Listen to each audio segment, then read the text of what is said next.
रक्त संबंधी समस्याएं, blood disorders and Dhanvantari products. सबसे पहले बेसिक एक चीज बताना चाहूंगी कि रक्त क्या होता है और ब्लड में कौन कौन सी कोशिकाएं होती हैं। तो ये सभी लोगों ने अपने साइंस में, विज्ञान में पढ़ा होगा, जब हमने स्कूलों में पढ़ा है तब। तो कि ब्लड बेसिक क्या है, और बहुत सारे रिपोर्ट्स भी देखे होंगे। सफेद रक्त कोशिकाएं होती हैं, लाल रक्त कोशिकाएं होती हैं और प्लेटलेट होते हैं।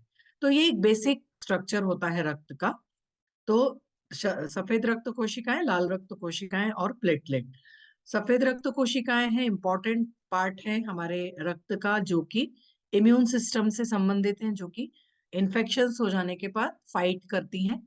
दो चीजें होती हैं हर इसमें, या तो वो बहुत ज्यादा हो जाते हैं या फिर वो उनकी संख्या बहुत कम हो जाती है हर किसी इसमें। यदि लाल रक्त कोशिकाएं, सफेद रक्त कोशिकाएं ज्यादा हो गई तो समझेंगे कि इन्फेक्शन है, कुछ ल्यूकेमिया है। बहुत कम हो गई तो उसको बोलते हैं ल्यूकोपेनिया, इन्फेक्शन हो जाते हैं। कुछ विटामिन की कमी हो जाती है। हर बार आपको ध्यान रखना है, जहां जहां पे भी मैं विटामिन की कमी बोल रही हूँ, क्योंकि हर जगह ये आएगा विटामिन। अब आप सोचिए कि कितनी महत्वपूर्ण है ये, क्योंकि इस पे ऑक्सीजन जाता है, इसी से ही ऑक्सीजन हर कोशिका में जाता है। लाल रक्त कोशिकाएं यदि ज्यादा हो गई तो उसको बोलते हैं पॉलीसाइटोथेमिया, जो कि जिसमें ब्लड बहुत थिक हो जाता है, गाढ़ा हो जाता है, और फिर ब्लड क्लॉट और स्ट्रोक आने की संभावना होती है। कई बार हार्ट अटैक आ सकता है। यदि बहुत कम हो गई लाल रक्त कोशिकाएं तो उसको एनीमिया बोलते हैं। मतलब सांस लेने में तकलीफ होना, बहुत पेल दिखना, यानी आप सफेद, चेहरा सफेद हो जाता है, बहुत थकान रहती है। और तीसरा है प्लेटलेट्स। प्लेटलेट्स होती हैं जो कि हमारे जो खून है उसको जमने में, ब्लीडिंग जिसको बोलते हैं, है ना, प्लेटलेट्स रिक्वायर होती है ब्लीडिंग को स्टॉप करने के लिए। और जो हमें घाव हो जाते हैं, घावों को ठीक करने के लिए वहां पे प्लेटलेट लगती है। बहुत ज्यादा होने के कारण, प्लेटलेट्स यदि ज्यादा हो गई तो फिर ज्यादा ब्लड क्लॉट होने की संभावना है शरीर के अंदर। और यदि कम हो गई तो कंटिन्यूअसली ब्लीडिंग होने की संभावना है। इसलिए किसी भी केस में बहुत ज्यादा या बहुत कम ये नहीं होना चाहिए। जो स्टैंडर्ड है उतनी ही सारी कोशिकाएं होनी चाहिए, उससे प्लस माइनस थोड़ी सी कम ज्यादा। अब ये इस चित्र में आप देख रहे होगे, ये है लाल रक्त कोशिकाएं, ये है सफेद रक्त कोशिकाएं, और ये है प्लेटलेट। ये सिर्फ चित्रीकरण है, ऐसा नहीं दिखता है। यदि माइक्रोस्कोप में देखेंगे तो पूरा अलग दिखता है सब कुछ। तो ये तो सिर्फ चित्र में दिखाया है। और उससे रिलेटेड जो डिसऑर्डर्स हैं वो क्या है? ज्यादा आरबीसी काउंट यदि हो गया तो उसको बोलते हैं एरिथ्रोसाइटोसिस, कम हो गया तो उसको बोलते हैं एनीमिया। डब्ल्यूबीसी यदि बढ़ गया तो उसको बोलते हैं ल्यूकोसाइटोसिस, यदि कम हो गया तो उसको बोलते हैं ल्यूकेमिया। प्लेटलेट काउंट यदि बढ़ गया तो उसको बोलेंगे थ्रोम्बोसाइटोसिस, और यदि कम हो गया तो उसको बोलेंगे थ्रोम्बोसाइटोपिनिया। और एक और तरह का एनीमिया होता है जिसमें जो लाल रक्त कोशिकाएं हैं वो टूटती हैं, और उनका जो शेप होता है, उनकी जो संरचना होती है वो अलग हो जाती है। आगे चल के बताऊंगी और डिटेल। तो ये कॉमनली जो ब्लड रिलेटेड डिसऑर्डर्स हमारे शरीर में होते हैं। इसके अलावा भी बहुत होते हैं, लेकिन आज हम कुछ कॉमन और जो सबको पता है उसके बारे में हम बात करेंगे। एक पार्ट और होता है हमारे रक्त में जो कि लाल रक्त कोशिकाओं में होता है, वो कहलाता है हीमोग्लोबिन। यह सभी ने सुना होगा, हीमोग्लोबिन। अब हीमोग्लोबिन क्या होता है? हीमोग्लोबिन एक प्रोटीन है जो कि लाल रक्त कोशिकाओं में ऑक्सीजन कैरी करता है और हर कोशिका में पहुंचाता है। मतलब ये यदि आप ये जो सर्कल देख पा रहे हो, इसमें आपको ये है हीमोग्लोबिन की संरचना। तो हीमोग्लोबिन में क्या क्या होता है देखिए। एक होता है, ये प्रोटीन चेन होती है, और एक होता है हीम। हीम यानी रक्त। तो रक्त का एक पार्ट होता है, ऑक्सीजन मॉलिक्यूल होता है, आयरन होता है, और एक प्रोटीन होता है। तो ये इन चार चीजों से बना हुआ रहता है हीमोग्लोबिन। मतलब क्या?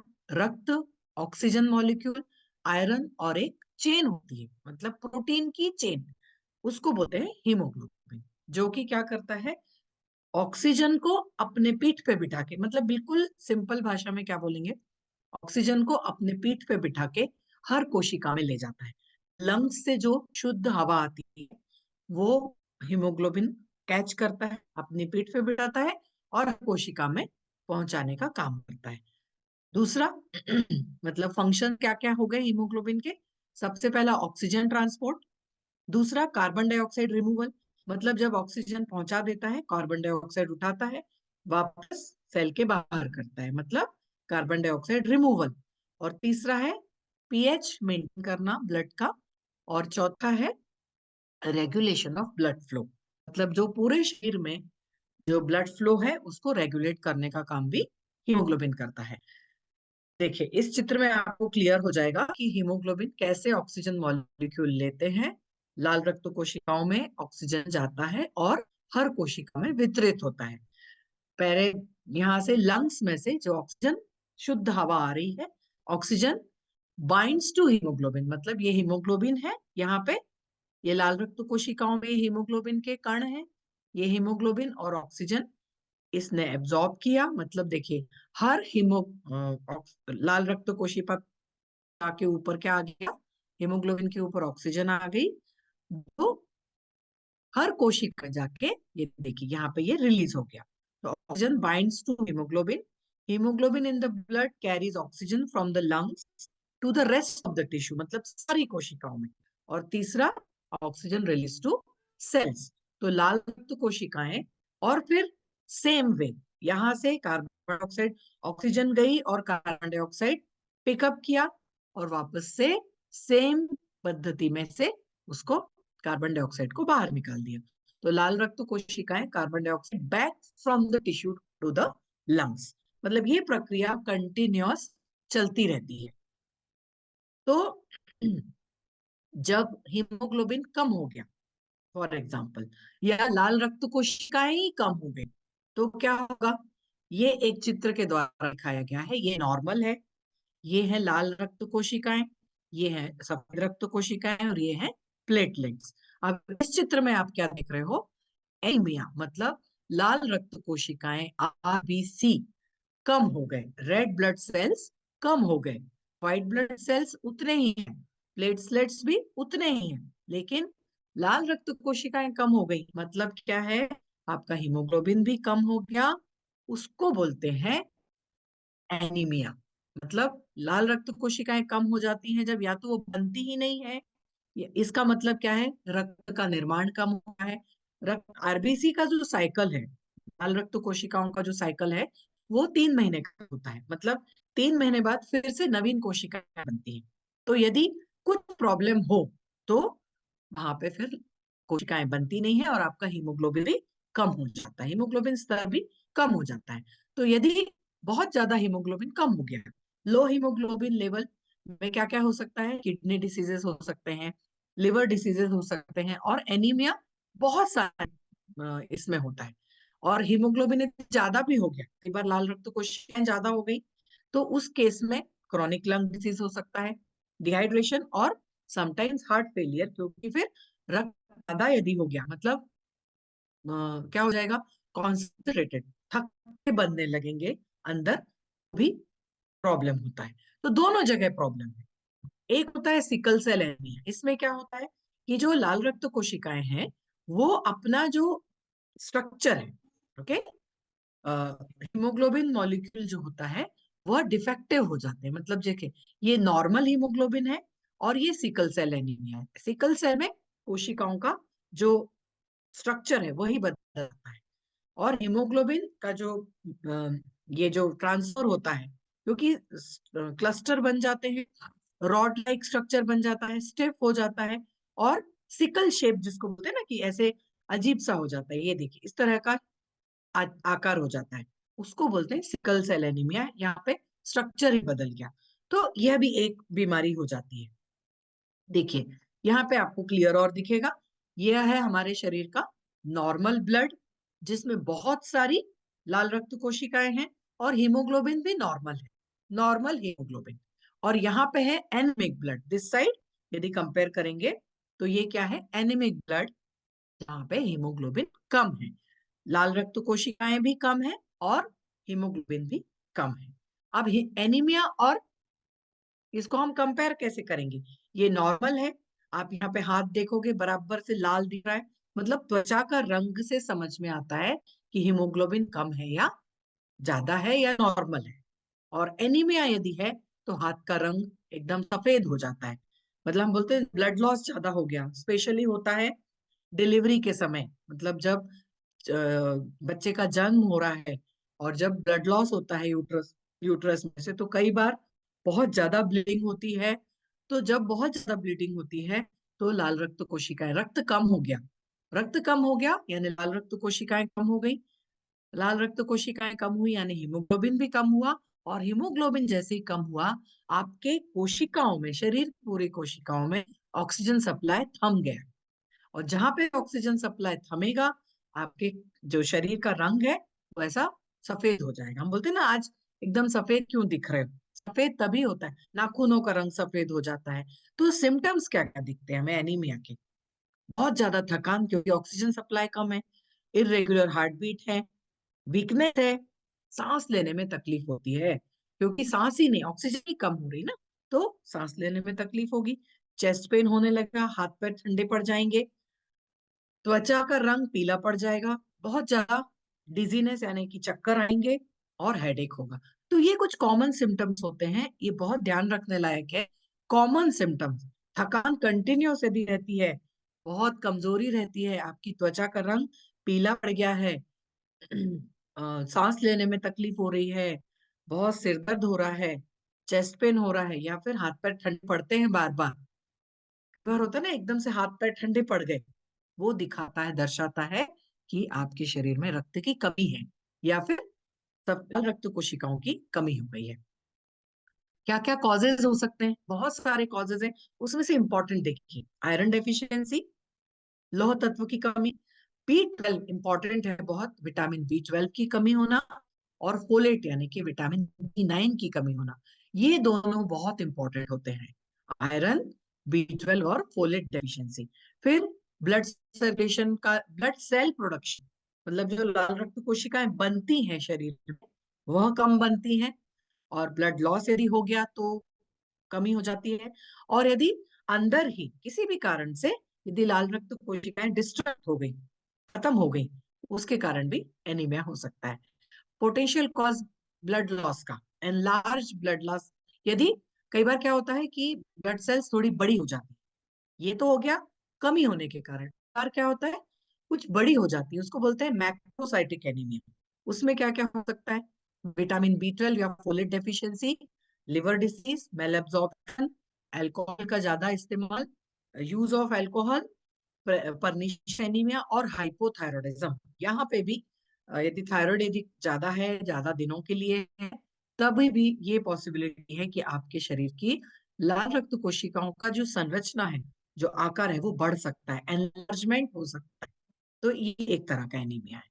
दूसरा होता है प्लेटलेट। प्लेटलेट के बारे में क्या होता है? प्लेटलेट अंडरस्टैंड करेंगे पहले। अंडरस्टैंडिंग प्लेटलेट काउंट, देखिए ये है नॉर्मल प्लेटलेट, ये है लो प्लेटलेट जिसको बोलते हैं थ्रोम्बोसाइटोपिनिया, और हाई प्लेटलेट, दोनों भी खतरनाक होते हैं, मतलब हाई भी नहीं होना चाहिए और लो भी नहीं होना चाहिए। हाई प्लेटलेट को बोलते हैं थ्रोम्बोसाइटोसिस, लो प्लेटलेट को बोलते हैं थ्रोम्बोसाइटोपिनिया। अब प्लेटलेट क्या काम करता है? प्लेटलेट का काम क्या है? हमारे जैसे मान लो हमें कोई चोट लगती है, तो आप देखोगे कि एक दो या with in 2 to 3 minutes bleeding बंद हो जाती है।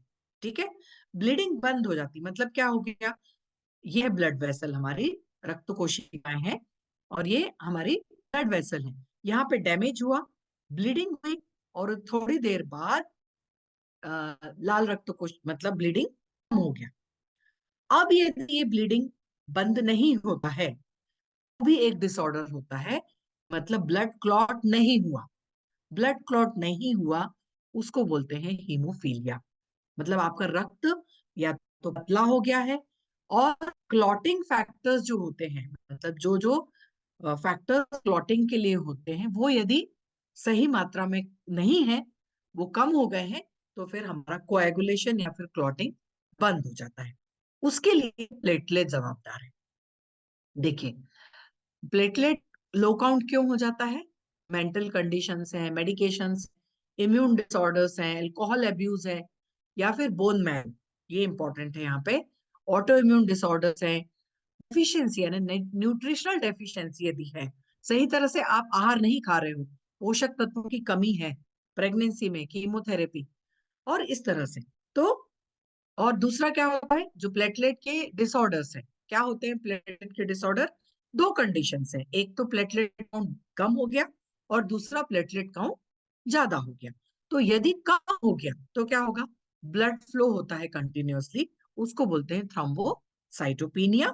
और दूसरा होता है, जिस कंडीशन में ब्लड क्लॉट हो जाते हैं कोशिकाओं के अंदर, ठीक है, जैसे यहाँ पे आप देख पा रहे हो, causes and symptoms of high platelet count, ये देखिए, जैसे वेरिकोज वेन्स में एक रीजन ये भी है कि आपका जो प्लेटलेट काउंट है वो बढ़ गया, या फिर उसमें और भी कुछ टॉक्सिक सब्सटेंसेस आ गए जिनके कारण ये इस तरह से जो ब्लड वेसल्स में क्लॉट होने लगता है, उसको बोलते हैं थ्रोम्बोसाइटेमिया या फिर थ्रोम्बोसिस, मतलब कॉमन लैंग्वेज में थ्रोम्बोसिस बोलते हैं। और दूसरा होता है लो ब्लड प्लेट काउंट। तो लो ब्लड प्लेट काउंट पे आप देखो कि कुछ इस तरह से त्वचा दिखती है, इजी एक्सेसिव ब्रूजिंग, मतलब कहीं भी चोट लगी तुरंत खून आ गया, सुपरफिशियल ब्लीडिंग, मतलब अंदर अंदर ही ब्लीडिंग होती रहती है, तो वो त्वचा के ऊपर ऐसे लाल लाल लाल लाल दिखता है। क्यों दिखता है? क्योंकि आपके अंदर जो है प्रोलॉन्ग ब्लीडिंग हो रहा है, कंटिन्यूअसली ब्लीडिंग हो रहा है। जैसे प्रोलॉन्ग ब्लीडिंग फ्रॉम कट्स, मान लो कोई कट हो गया, कहीं इंजुरी आ गई, तो वहां से कंटिन्यूअसली खून आ रहा है, रुक ही नहीं रहा। स्पॉन्टेनियस ब्लीडिंग फ्रॉम नाक से, मसूड़ों से ब्लड आ रहा है। ब्लड इन यूरिन, यदि यूरिन में भी ब्लड आ गया, और या फिर हैवी मेंस्ट्रुअल फ्लो हो गया, मासिक धर्म के समय यदि हैवी फ्लो होता है, या सर्जरी के समय बहुत ज्यादा ब्लड निकलता है, या फिर सीरियस और वाइड स्प्रेड ब्लीडिंग यदि होती है, तो वहां पे हम बोलते हैं कि प्लेटलेट काउंट कम हो गया है, मतलब आपका जो ब्लड है वो कट नहीं हो रहा और कंटिन्यूअसली ब्लीडिंग होती जा रही है। तो ये एक दो तीन तरह के डिसऑर्डर्स होते हैं, वो होते हैं प्लेटलेट की वजह से। तो रक्त संबंधी समस्याओं में हम देखेंगे रक्त कोशिकाओं की हानि, मतलब लो प्लेटलेट या फिर आईटीपी, प्लेटलेट की कमी। पहला होता है हीमेटोलॉजिकल डिसऑर्डर, मतलब ल्यूकोपेनिया या फिर लो डब्ल्यूबीसी, श्वेत रक्त कोशिकाओं की कमी होना। श्वेत रक्त कोशिकाओं की कमी होती है, उसको बोलते हैं ल्यूकोपेनिया। दूसरा होता है प्लेटलेट्स की कमी, जैसे अभी हमने देखा। और तीसरा होता है हीमोग्लोबिन की कमी, एनीमिया या फिर लो हीमोग्लोबिन। तो ये है हमारी, मतलब आमतौर पे होने वाली रक्त संबंधी समस्याएं। वैसे तो बहुत ज्यादा है, लेकिन कोशिश करके मैंने जो सिलेक्ट की है जो आमतौर पे होती हैं। लाल रक्त कोशिकाओं में कमी हो जाती है जिसके कारण हीमोग्लोबिन कम हो गया, प्लेटलेट्स की कमी या ज्यादा हो जाती है, नॉर्मली कमी रहती है प्लेटलेट की कमी, और लाल रक्त कोशिकाओं की बढ़त या फिर उसकी कमी। ये दोनों हर चीज में, तीनों ही, जो तीन हमारे अवयव हैं रक्त के, क्या क्या? आरबीसी, डब्ल्यूबीसी और प्लेटलेट। आर आरबीसी में क्या होता है? हीमोग्लोबिन होता है। तो यदि लाल रक्त कोशिकाएं कम हुई तो हीमोग्लोबिन भी कम हो जाएगा, प्लेटलेट कम होगा या ज्यादा होगा, और श्वेत रक्त कोशिकाएं या कम होंगी या ज्यादा होंगी। तो इन्हीं इनसे ही हमारे सारे रक्त संबंधी समस्याएं होती जाती हैं। अब आयुर्वेद के हिसाब से क्या है? रक्त एक धातु है। रक्त क्या है? हमारे शरीर का सबसे महत्वपूर्ण अंग है। इसकी मदद से, ये इंपॉर्टेंट है, देखिए, इसकी मदद से बाकी सभी अंगों को पोषण मिलता है। सभी अंगों को पोषण रक्त के द्वारा ही पहुंच रहा है, मतलब जो भी हमने आहार खाया उसका पचन हुआ, जो आते हैं हमारे इंटेस्टाइन है वहां पे शोषण होता है, और शोषण होने के बाद जो भी खनिज तत्व हैं, जो भी आहार वाले मतलब पोषक तत्व हैं, वो सारे ब्लड में जाते हैं और ब्लड के द्वारा पूरे शरीर में पहुंचते हैं। तो ये है हमारा रक्त, जो कि एक रक्त, यह धातु रंग को निखारता है, और बाकी इंद्रियों से जो ज्ञान मिलता है, जितनी भी इंद्रियां हैं, वह रक्त के कारण ही संभव है। रक्त से आगे चलकर मांस बनती है, और रक्त भी सभी धातुओं में के पोषक तत्व मिले हुए होते हैं। तो रक्त बहुत इंपॉर्टेंट है, क्योंकि यह आयुर्वेद हिसाब से हमारा जो शरीर है वो सप्त धातुओं से बना हुआ है, उसमें से रक्त एक धातु है। तो इस धातु को अच्छा रखने के लिए, क्योंकि रक्त से ही मांस धातु बनती है और रक्त में ही सभी धातुओं के पोषक तत्व मिले होते हैं, और इसी के द्वारा हमारे सभी अंगों को पोषण मिलता है। तो इसीलिए रक्त शुद्ध होना, रक्त का सही रहना बहुत जरूरी होता है। उसके लिए हमें क्या लेना है? सबसे इंपॉर्टेंट जो हमारा प्रोडक्ट है, नवचेतन कल्पम, रक्त धातु अच्छी रखने के लिए। क्योंकि रक्त देखिए हार्ट के लिए इंपॉर्टेंट है, क्योंकि रक्त हमारा जो है वो कहाँ से पंप होता है? हार्ट से। पूरी रक्त धमनियों में जो रक्त बहता है, वो रक्त पहले लंग्स में जाके शुद्ध वायु लेता है, शुद्ध वायु यानी ऑक्सीजन लेता है, वहां से हार्ट में जाता है, हार्ट से पंप होके पूरे शरीर में फैलता है। मतलब अशुद्ध रक्त है वो फेफड़े में जाएगा, वहां से ये लेगा, ऑक्सीजन लेगा, वहां से हार्ट में जाएगा, फिर हार्ट से पंप होके यह जो है ये पूरे धमनियों में, पूरे शरीर में प्रवास करेगा। तो इस तरह से ये जो प्रोसेस है, ये जो कंटिन्यूअस प्रोसेस चलता रहता है, उसके लिए हमारे लिए रक्त धातु सही से होना बहुत जरूरी है। उसके लिए हमें क्या लेना है? नवचेतन कल्पम, जो कि धातुओं से जुड़ी समस्याओं का रामबाण उपाय है। इसमें मौजूद जो भी अवयव है वो हृदय का स्वास्थ्य, तंत्रिका स्वास्थ्य, लिवर, किडनी और सेक्सुअल स्वास्थ्य के लिए विशेष रूप से प्रभावी है। तो अब हम सिर्फ रक्त की यदि बात करेंगे तो हृदय का स्वास्थ्य आ गया, किडनी का स्वास्थ्य आ गया, क्योंकि यहाँ से फिल्ट्रेशन होता है और शुद्ध रक्त वापस आता है शरीर में। तो इस तरह से यदि हम देखेंगे तो सिर्फ रक्त सिर्फ एक मतलब किसी एक सिस्टम से संबंधित नहीं है, हर सिस्टम में रक्त रहता है, क्योंकि रक्त से ही पूरे शरीर की कोशिकाओं को ऑक्सीजन मिलती है। इसलिए रक्त अपने आप में एक बहुत इंपॉर्टेंट सिस्टम है। अब रोजमर्रा मतलब डेली जो रूटीन है हमारा आहार का, उसमें हम ऐसी क्या चीजें अच्छी अपने मतलब आहार में शामिल करेंगे जिसके कारण हमारी प्लेटलेट काउंट या फिर लाल रक्त कोशिकाओं की संख्या या फिर हीमोग्लोबिन कम ना हो।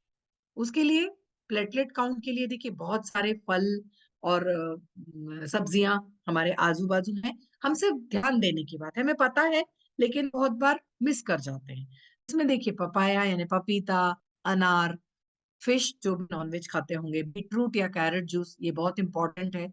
इसमें B12 रहता है, विटामिन ए रहता है, व्हीट ग्रास, विटामिन सी से संबंधित जितनी भी फल हैं, पंपकिन यानी कि कुमड़ा, लाल हरी पत्तियों वाली सब्जियां, और आंवला, किशमिश, कोकोनट ऑयल, ये सारी चीजें हैं जिनके कारण हम ब्लड प्लेटलेट काउंट को नेचुरली बूस्ट कर सकते हैं। फिर है एनीमिया। एनीमिया के लिए क्या है? देखिए पोमेग्रेनेट, बनाना, डेट्स यानी कि खजूर, फिर ये सारे जूसेस, बीटरूट, कैरेट, और इसके लिए फिर पालक, टमाटर, और जितने भी हमारे आहार हैं, सारी दालें, ये सारी चीजें, मतलब जो रेगुलर आहार हमें इम्पोर्टेंट क्या है? घर का खाना, शुद्ध खाना हमें खाना है। और सबसे इम्पोर्टेंट एक और प्रोडक्ट है, कल जब मैं पढ़ रही थी तो मुझे ये एक स्लाइड मिली, तो उसमें excellent medicine to cure anaemia.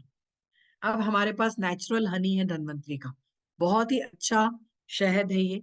यदि मतलब जो कि एक स्पून, एक चम्मच हनी दूध के साथ दिन में 2 बार लीजिए, वो आपकी हीमोग्लोबिन लेवल को अच्छा रखता है और ब्लड को प्यूरिफाई करता है। ये बहुत मतलब ये हमें कई बार पता ना, हमें कुछ चीजें मालूम ही नहीं होती हैं। ये तो कल मैं तो जब स्टडी कर रही थी तो मुझे अचानक से ये दिखा, तो मैंने इसको शामिल कर लिया कि हनी भी अपना जो है यह एनीमिया को क्योर कर, कितना सिंपल है। 1 चम्मच 2 चम्मच हनी दूध में डाल के लेना है और आपका रक्त शुद्ध रहेगा, एनीमिया नहीं होगा। बहुत हमारे यहाँ पे एनीमिया जो है भारत देश में, महिलाएं स्पेशली, लड़कियां कॉलेज जाने वाली, रक्तस्राव जिनको ज्यादा होता है, हीमोग्लोबिन बहुत कम रहता है, बहुत कम हीमोग्लोबिन, मतलब उनको तो ये 2-3 जो प्रोडक्ट्स हैं हमारे, उनको रेगुलर लेना चाहिए। फिर रक्त संबंधी ये धन्वंतरी के लिए हमारे पास धन्वंतरी के इतने सारे हेमेटोलॉजिकल डिसऑर्डर, रक्त संबंधी समस्याओं के लिए धन्वंतरी उत्पाद, बच्चों के लिए, बड़ों के लिए, महिलाओं के लिए, पुरुषों के लिए और सभी के लिए।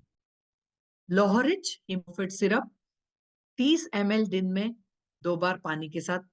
ओके। कैलोरीज D2 मैक्स, इसका इंपॉर्टेंस बाद में बताएंगे। कैलोरीज D2 मैक्स, इसमें है calcium, vitamin D2, vitamin, folic acid और बाकी के सारे ट्रेस एलिमेंट्स। 6 साल तक आधी आधी गोली रोज, 6 से 12 साल तक 1 गोली रोज, और वयस्क लोगों को प्रतिदिन 2 गोलियां।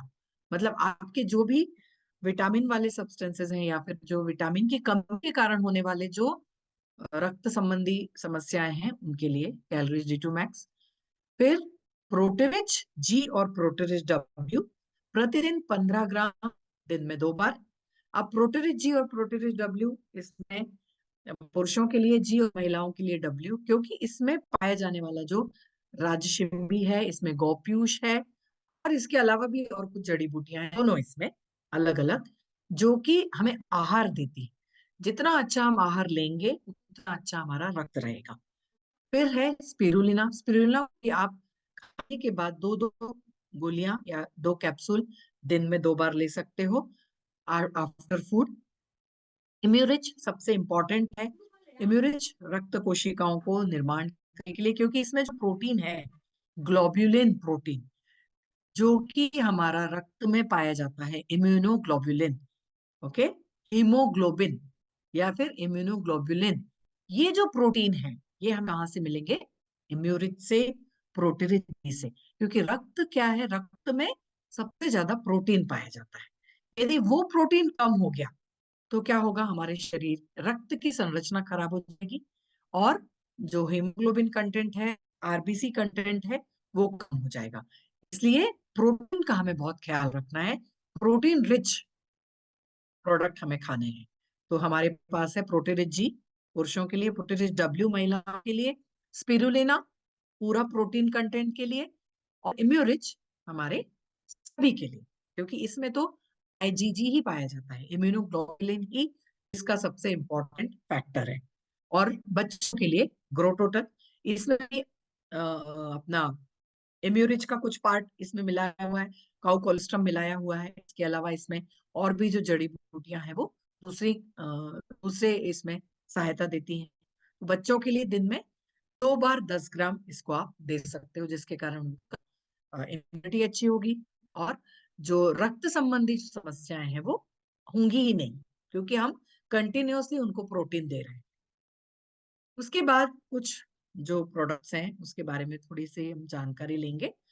तो कैलोरीज डिटॉक्स में आप यदि देखोगे, तो पहले जो स्लाइड हमने देखी थी उसमें क्या था? डेफिशिएंसी ऑफ विटामिन B12 और फोलिक एसिड। ये दोनों जो है, विटामिन B12 और फोलिक एसिड, बहुत इंपॉर्टेंट है हमारे शरीर के लिए, हमारे रक्त के अच्छा रहने के लिए। इनके कमी के कारण बहुत सारी बीमारियां होती हैं शरीर में, उसमें से रक्त संबंधी एक बीमारी है। तो विटामिन B12 रोज हमारे शरीर को चाहिए। ओके। और फोलिक एसिड भी रोज हमारे शरीर को चाहिए। तो कैलोरीज D2 मैक्स में उसका जो फॉर्मुलेशन है, वो कुछ इस तरह से बनाया है कि कैल्शियम के साथ साथ हमें B12 भी मिल रहा है और फोलिक एसिड भी मिल रहा है। इसके अलावा विटामिन डी मिल रहा है, विटामिन B6 यानी विटामिन B6 मिल रहा है, विटामिन K27 मिल रहा है, क्रोमियम जो कि इंपॉर्टेंट जो ट्रेस एलिमेंट्स हैं, क्रोमियम, जिंक, सेलिनियम, बोरॉन और मैग्नीशियम, ये सारे जो खनिज तत्व हैं, ये बहुत कम मात्रा में लगते हैं, लेकिन बहुत जरूरी रहते हैं रक्त के लिए। इसके लिए कैलोरीज D2 मैक्स लेना है। दूसरा प्रोडक्ट है ओमेगा रिच। एक स्लाइड में हमने देखा था जहां पे प्लेटलेट काउंट बढ़ गया है, ठीक है? तो प्लेटलेट काउंट यदि बढ़ गया तो क्या होगा? ब्लड क्लॉटिंग होने लगता है, हमारे शरीर के धमनियों में ब्लड क्लॉटिंग होने लगता है। जब ब्लड क्लॉट होने लगता है तो फिर अलग अलग बीमारियां हो सकती हैं। तो स्पेशली वेरिकोज वेन्स और कोरोनरी आर्टरी डिजीज, मतलब वेरिकोज वेन्स यदि हो गया, जैसे कि जिसमें रक्त नलिकाओं में कुछ डिपोजिशन हो रहा है, तो उसमें रक्त भी रहता है, तो उसके लिए हमारे पास है ओमेगा रिच, जो कि हर तरह के बीमारियों के लिए इम्पोर्टेंट है। कल हमने इसका भी लेक्चर सुना, तो उसमें भी उन्होंने यही बताया कि इसका जो उपयोग है वो हम मल्टीपल यूज के लिए कर सकते हैं। तो हमें इसे रोज ही आप इसको अपने जीवन में इसको मतलब शुरू कर दे लेना, क्योंकि इससे क्या होगा कि अलग अलग तरह की जो बीमारियां होती हैं उनको हम रोक सकते हैं, उनको हम नियंत्रण में ला सकते हैं। तो 2 कैप्सूल में 2 बार आपको लेना है। तीसरा एक प्रोडक्ट है प्लेटिन papaya leaf juice. प्लेटिन papaya leaf juice जो है, प्लेटलेट के बारे में हमने देखा कम हो जाता है प्लेटलेट काउंट यदि, तो वो किस लिए जरूरी है प्लेटलेट? ब्लड क्लॉटिंग के लिए, इम्यूनिटी के लिए, हार्ट हेल्थ के लिए और स्किन की हेल्थ के लिए। तो प्लेटलेट काउंट कम हो जाता है बहुत सारी बीमारियों में, जैसे malaria, dengue, blood cancer, viral infection. उससे यदि प्लेटलेट काउंट कम हो गया तो फिर ये कई बार जानलेवा होता है। प्लेटलेट काउंट यदि बहुत कम हो गया, तो पपाया लीफ जो है, मतलब जो पपीते की पत्तियां का जूस है, प्राचीन काल की रेमेडी है, जिसके कारण हम अपना प्लेटलेट काउंट रिकवर कर सकते हैं। तो इसमें है पपाया लीफ, मधुपर्णी, एलोवेरा, हरितिका, गिलॉय और मेथी दाना, पुनर्नवा, तुलसी और त्रिकटु। इन सारे औषधियों को मिला के बना है पपाया लीफ जूस प्लेटिन। तो इसके लिए हमें जहां पे भी आपको लगे कि प्लेटलेट काउंट कम है, आप पेशेंट को एडमिट कराते हो, वो बात अलग है एडमिट कराने के बाद, लेकिन यदि किसी किसी का प्लेटलेट काउंट यदि कम आता है तो इमीडिएटली प्लेटिन पपाया लीफ जूस लेना शुरू कीजिए, जिससे काउंट बढ़ेगा और इम्यूनिटी भी अच्छी रहेगी। 30 ml जूस 30 ml पानी के साथ मिला के खाली पेट ले सकते हैं। दूसरा एक प्रोडक्ट ये इसलिए लिया है क्योंकि इसमें सारे जो पोषक तत्व हैं, कि देखिए बहुत सारे जो प्रॉब्लम है हमारे रक्त संबंधी, वो सिर्फ आहार और पोषक तत्वों की कमी के कारण ही होते हैं। पोषक तत्वों में सारे विटामिन आ गए, सारे अमीनो एसिड्स आ गए, सारी खनिज तत्व आ गए और स्ट्रॉन्ग एंटीऑक्सीडेंट्स आ गए। उसके लिए लेना है रेड एलोवेरा जूस, जिसमें है एलोवेरा, अश्वगंधा और गुआवा। ये 22 गुना ज्यादा पावरफुल है, इफेक्टिव है, क्योंकि इसमें 3 से 4 गुना अमाइनो एसिड्स पाए जाते हैं, विटामिन पाए जाते हैं और खनिज तत्व पाए जाते हैं, जो कि डाइजेशन को और दूसरे प्रक्रियाओं को भी ठीक रखता है, टॉक्सिन्स को रिमूव करता है, हमारे एसिड्स को न्यूट्रलाइज करता है, त्वचा में इम्पोर्टेंट है, और इम्पोर्टेंट यानी क्या, इम्यूनिटी सिस्टम को भी बढ़ाता है। 30 ml जूस 30 ml पानी के साथ रोज लिया जा सकता है। यह एक इम्पॉर्टेंट क्यों है सीबकथॉर्न या फिर इवन मैग्नोरिच? सीबकथॉर्न या फिर इसमें करक्यूमिन भी है।